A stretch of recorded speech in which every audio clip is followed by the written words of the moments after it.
Sir விடுங்க sir. Sir என்னாச்சு sir? Sir எதுக்கு சார் கூட்டு போறீங்க? சார் சார் விடுங்க சார். சார்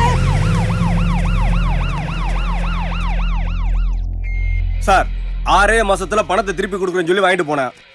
2 வருஷத்துக்கு மேல ஆச்சு. வட்டி கொடுக்காம நொண்டி சாக்கே சொல்லிக்கிட்டு இருக்கேன். எனக்கு என்ன என் பணத்தையும் கொடுத்துட்டு இவன் பின்னாடி லொங்கு லொங்குன்னு அலையிறதுக்கு என்னை பார்க்க கேனைய மாதிரி தெரியுதா? எதுக்கு இப்ப தேவையில்லாம பேசுறீங்க? நானா கொடுக்காம போயிட போறேன். சார் எனக்கு ஒரு முடிவு தெரிஞ்சாகணும். ஏன் பணம் அசல் வட்டி இன்னைக்கு செட்டில் ஆகணும் சார். தருவே நான் நம்பிக்கிட்டு இருந்தேன். நீ ஒரு நாள் ஊரை விட்டு ஓடி போயிட்டா ஏன் பணத்தை எவனா கொடுப்பேன்? நான் கொடுக்குறேங்க. தம்பி நீ யாரு? நான் ஜீவனனுக்கு வேண்டப்பட்டவங்க. ஓஹோ அப்படின்னா ஏன் பணம் 8,50,000 எடுத்து வையே. 8 லட்சமா? ஆமா அசல் 6 லட்சம் வட்டி பாக்கியோட சேர்த்து 8,50,000 ரூபாய் இருக்கா? தம்பி கிளம்புங்கம்மா. இந்தா நான் சொல்றதை அப்படியே எழுது. சென்னை பம்மலைச் சேர்ந்த நடராஜிடமிருந்து நான் 5 லட்சம் தான்ப்பா சொன்னான்.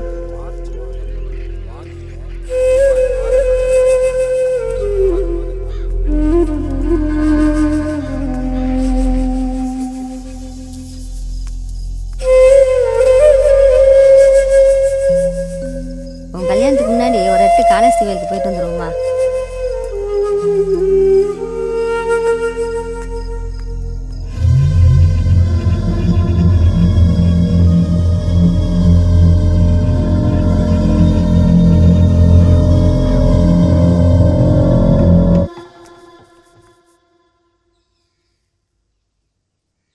அமௌண்ட் எவ்வளோ? இதில் யோசிக்க என்ன தம்பி இருக்கு? நீ என்ன காரு பங்களான்னு சொகுசா வாழ்றதுக்கு அதை பண்ற? இருந்தாலும் தப்பு பண்றேன்னு தோணுது. நீ திருட போறதில்ல, கொலை செய்ய போறதில்ல, யாருக்கும் துரோகம் பண்ண போறதில்ல, எவன் குடியும் கெடுக்க போறதில்ல. அதுவும் இல்லாமல் உன் கையில் வந்து போகிற 1000 100 ரூபாய் நோட்டில் ஒரு நோட்டு கள்ள நோட்டு. அப்படி பார்க்கும்போது நம்ம நாட்டில் இருக்கிற ஒவ்வொருத்தனும் ஒரு தடவையாவது அவனுக்கே தெரியாமல் கள்ள நோட்டை பழக்கத்தில் விட்டுருக்கான். இத்தனை நாளா தெரியாமல் பழக்கத்தில் விட்டுட்டு நீ இப்போ ஒரே ஒரு தடவை தெரிஞ்சு விட போற. அவ்வளோதான் வித்தியாசம். அதுக்கு மேலே உனக்கு மனசு உறுத்தலாக இருந்தால் நீ வாங்குற படத்தில் கொஞ்சம் எடுத்து ஒரு 100 பேருக்கு ஒரு வேளை சோறு போடு, மனசு சரியாயிடும். என்னடா இன்னும் யோசிக்கிற? இந்தா இதில் 5000 ரூபாய் இருக்கு, போய் செலவு பண்ணிப்பாரு. சாம்பிள் தான் குடி, மொத்தத்தில் கழிச்சுக்குவேன். கொஞ்சம் நேரம் பயமாக தான் இருக்கும், அப்புறம் பழகிடும். தைரியமா போ.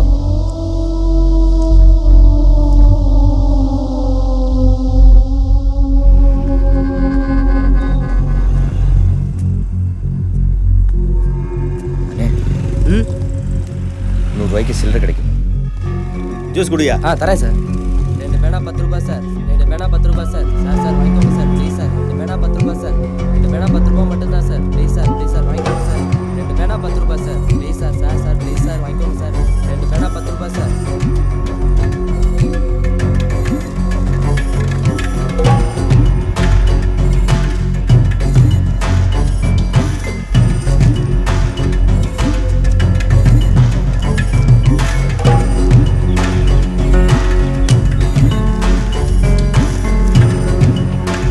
என்னப்பா இப்போ ஒரு தெளிவு வந்துருச்சுல்ல? பயமா இருக்குன்னு. எதுக்கு பயப்படுற? மாட்டிக்கோண்ணா. ஒன்று தெரியுமா? போன வருஷம் மட்டும் தமிழ்நாட்டில் 312 கள்ள நோட்டு கேஸ் ரிஜிஸ்டர் ஆகிருக்கு. 800 பேர்கிட்ட அரெஸ்ட் ஆகிருக்காங்க. ஆனால் எங்கள் மேலே ஒரு கேஸும் கிடையாது. எங்ககிட்ட பணம் வாங்கிட்டு போன ஒருத்தம் கூட அரெஸ்ட் ஆகலை. ஏன்னா எங்கள் பணத்தோட குவாலிட்டி அப்படி எந்த மிஷினாலையும் கண்டுபிடிக்க முடியாது. அப்படியே கண்டுபிடிக்கணும்னா நாங்கள் அடிக்கிற சீரியல் நம்பரை வச்சு கண்டுபிடிக்கலாம். ஏய் நீ கலவரமாகாத. நாங்கள் என்ன சீரியல் நம்பர் அடிக்கிறோன்னு இது வரைக்கும் எவனும் கண்டுபிடிச்சதில்ல. நாளைக்கு நாள் நல்லா இருக்கு, பணத்தோட வா. அந்த கள்ள நோட்டு கும்பல ஏன் செல்வராஜ் இன்னும் பிடிக்க முடியல சார்? அந்த குரூப் நேரடியாக கள்ள நோட்டுகளை புழக்கத்தில் வர்றது கிடையாது. பண கஷ்டத்தில் இருக்கிறவங்களுக்கு ஆசையை காட்டி 1க்கு 2 கள்ள நோட்டை கொடுத்து அவங்க மூலமா சர்க்குலேஷன்ல விடுறாங்க. அந்த நோட்டை கரன்சி டிடெக்டரால கூட கண்டுபிடிக்க முடியறதில்ல.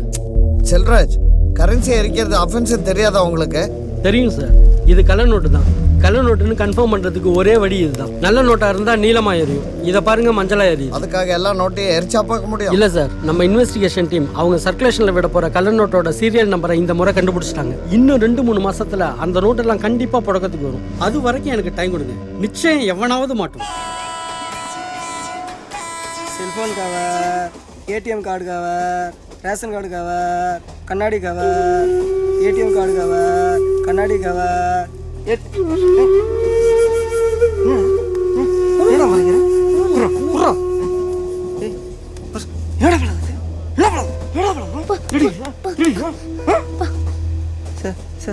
சார் பரிசு? யாரு சார் பரிசு? எந்ததா இந்தாங்க சார், இந்தாங்க சார். தேங்க்ஸ்ப்பா. வாடா.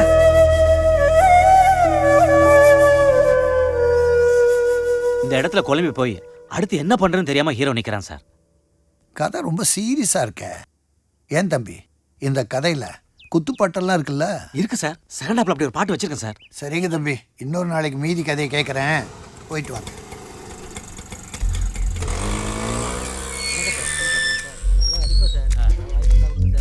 வணக்கண்ணே. வணக்கம்ப்பா. நான் சொன்ன பையன் இவன் தான். வாங்க தம்பி, நல்ல விஷயத்துக்காக செய்கிறீங்கன்னு சொன்னாங்க, ரொம்ப சந்தோஷம். நீயே உன் கையால் அண்ணங்கிட்ட பணத்தை கொடு. என்னடா தயங்குற?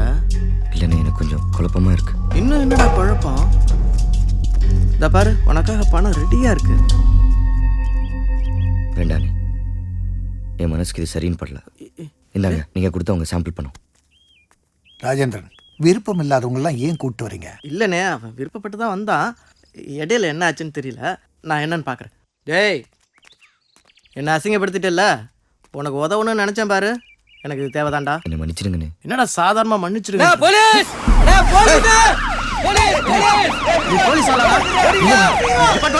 சத்தியமே இல்லைண்ணே.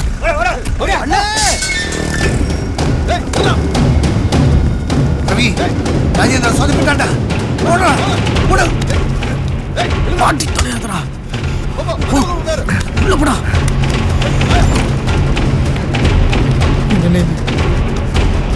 கான்ஸ்டபிள்ஸ், நீங்க ரைட்ல போங்க, ஒருத்தவனும் மிஸ் ஆக கூடாது.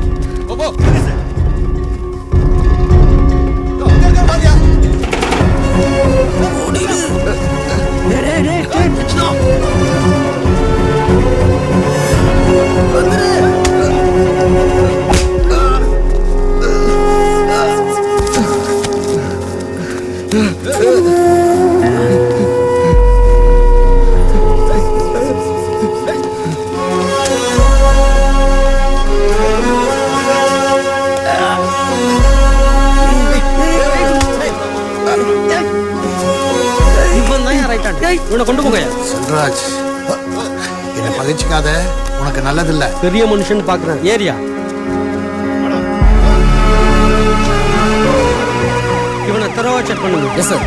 எல்லாத்தையும் எடுத்துக்கிட்டீங்களா? எடுத்தாச்சு. எதுவும் மிஸ் ஆகக்கூடாது. ஓகே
அவர்களிடம் கைப்பற்றப்பட்ட 40 லட்சம் ரூபாய் கள்ள நோட்டுகள் அச்சு அசல் நல்ல நோட்டுகளைப் போலவே இருந்ததாகவும் இந்த சோதனையில் தப்பியோடிய வேறு சிலர் விரைவில் பிடிபடுவார்கள் என்றும் கள்ளநோட்டு ஒழிப்புத்துறை கூடுதல் அதிகாரி ஆர் செல்வராஜ் தெரிவித்தார்.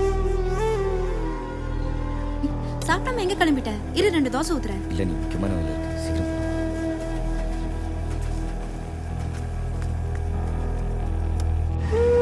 வச்சுக்க தர்ஷனா, இதெல்லாம் நான் என் கல்யாணத்துக்காக சேர்த்து வச்சேன்.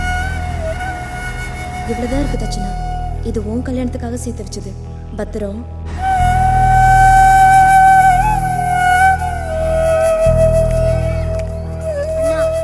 பரிப்பி இருக்கா? காசு கொடுங்க, நான் வாங்கிக்கிறேன். காசை தொலைச்சிட்டீங்களா?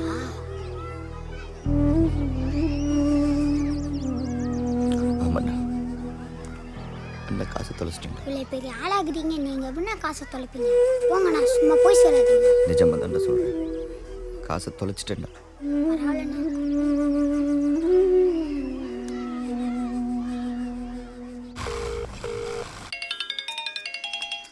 தொடர்பு கொள்ள முயற்சிக்கும் நபர். அதுக்குள்ள காதல் கசந்துருச்சா? தம்பி போனே பேச மாட்டேன்றா. ஒன்று புரிஞ்சுக்க தாப்போசி, கல்லால் அடிப்பட்ட நாயை விட காதலால் அடிப்பட்ட உன்ன மாதிரி பசங்க தான் அதிகம். காதலுங்கிறது வண்டி டயர் மாதிரி, பஞ்சர் ஆயிடுச்சுன்னா ஸ்டெப்னியை மாட்டிட்டு போயிட்டே இருக்கணும்.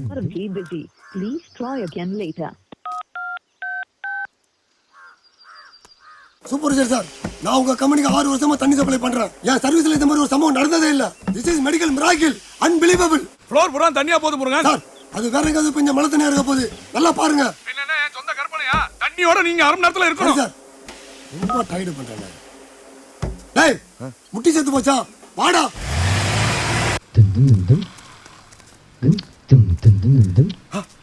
ஐயோ ஐயோ, நான் சொல்லல இதுல ஏதாவது உள்நாட்டு சதி இருக்குன்னு. சூப்பர் சார், போட்டா உள்ள கேனோட அடியில விழும். அது லாஜிக். இதுல கொஞ்சோட லாஜிக்கே இல்லையா? இங்க பாருங்க, எல்லா கண்ணையும் கத்தி வச்சு வயித்துல குத்தி கொலை பண்ண மாதிரி வரிசையா ஓட்ட போட்டுக்கிறாங்க. யாரோ வேணும்னு ஓட்டப்பட்ட மாதிரி இருக்கு. கரெக்டா சொன்னமா? யார் இதை பண்ணதுன்னு நீங்களே சொல்லிட்டா விட்டுருவேன். இல்ல காலி ஒரு நாராயணன் கிட்ட சொல்லி தகடு தடவி வச்சிருவேன், முட்டை ஓதி வச்சிருவேன். இதெல்லாம் வேலை தானே? ஃபோன் பண்ணா எடுக்க மாட்டியா? உன் மனசுல என்னதான் நினைச்சிட்டு இருக்க? உன்னதான் நினைச்சிட்டு இருக்கேன். ஆனா நீ என்னதான் நினைச்சிட்டு இருக்கியானும் தெரியல, என்னதான் நினைச்சிட்டு இருக்கானும் புரியல. சாயங்காலம் 5 மணிக்கு பார்க்ல வெயிட் பண்ணுவேன். நான் வரல. நான் வருவேன். வேணி நான் வரலன்னு சொல்றேன்ல. சரி வேணா வராத. மறுபடியும் எல்லா கேனும் ஓட்டை ஆகணும்னு நீ ஆசைப்பட்டேன்னா நான் என்ன பண்றது?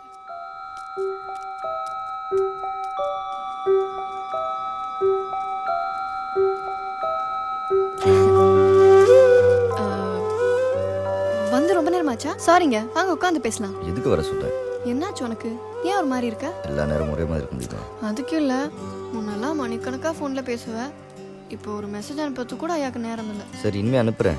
ஆலாம் முடியாது, இப்போ அனுப்பு. பேலன்ஸ் இல்ல. பரவாயில்ல, வாயால சொல்லு. இந்த பாரு, நீ எனக்கு முத்தம் கொடுத்தது உனக்கு நல்லா ஞாபகம் இருக்கும்னு நினைக்கிறேன். நீ இப்போ சொல்லலைன்னா அதே மாதிரி இதே இடத்துல இப்போ நான் உனக்கு முத்தம் கொடுத்துருவேன். அல்லிப்பூ வாடிவிடும், மல்லிப்பூ வாடிவிடும், தாளம்பூ வாடிவிடும், தாமரை பூவும் வாடிவிடும். வாடாத பூ தெரியுமா? எது? உன் சிரிப்பு.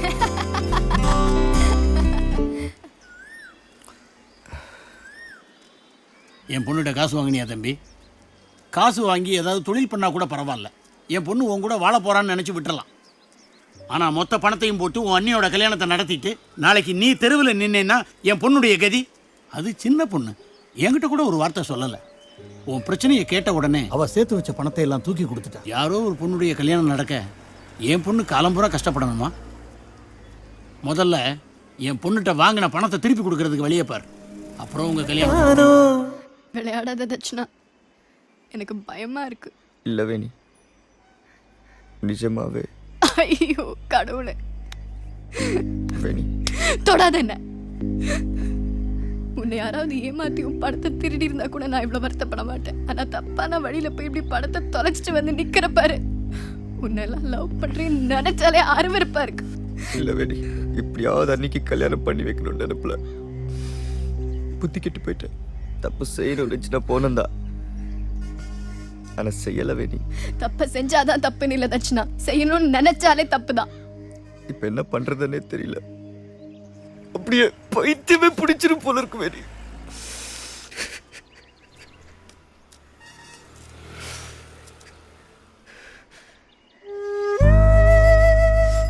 தட்சணா கவலைப்படாது.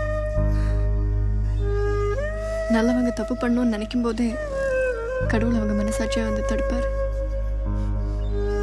அதையும் மீறி தப்பு பண்ணாதான் தண்டிப்பாரு. ஆனா நீ தப்பு பண்ணணும்னு நினைச்சதுக்கே அவர் தண்டிச்சிருக்காருன்னா உனக்கு ஏதோ நல்ல வழி காட்ட போறாருன்னு தான் அர்த்தம். நம்பிக்கையாரு. வெளில போடா. போடானா? நீ மட்டும் தான் கோச்சா? பணத்தை தூக்கி எறிஞ்சா 100 கோச் என் வாசல்ல வந்து நிப்பாங்கடா. நேஷனல் லெவல் கோச்சை நான் வர வைக்கிறேன், பாக்குறியா? பணத்தை கொடுத்தா 100 கோச் வருவான், ஆனா திறமை என் திறமைய வர டோர்னமெண்ட்ல பாரு.